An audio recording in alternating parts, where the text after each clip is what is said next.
Zondervan presents Shades of Blue by Karen Kingsbury, read by Roxanne Hernandez.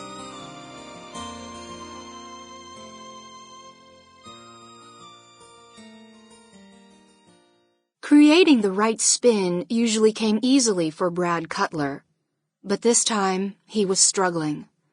Cotton Kids Clothing was the account of the moment, a lucrative campaign with a high-end product that should have been easy to work with. He stared out the window and tried to focus.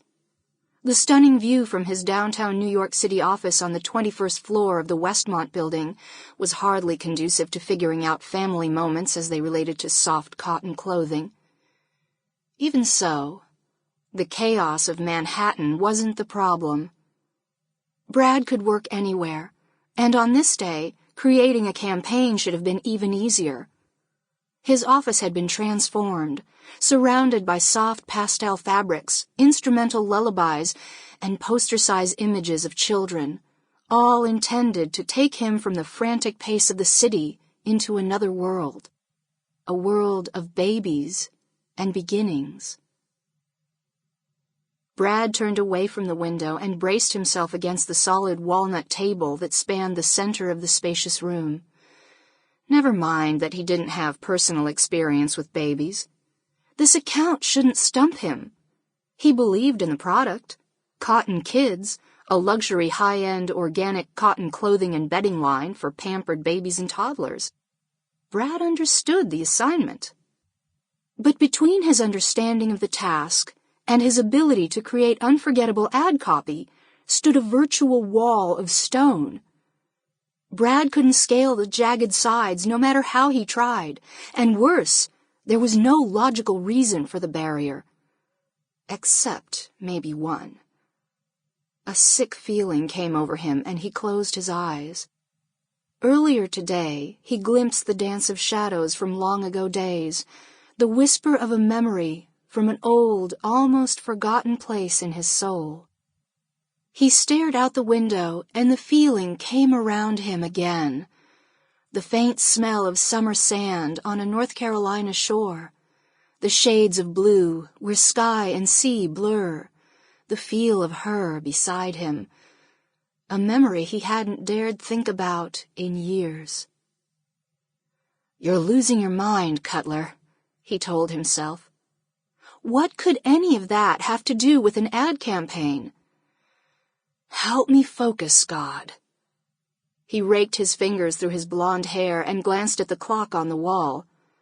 Almost noon. In a few minutes, his boss, Randy James, would stop in to see how he was doing, and Brad had no idea what to tell him.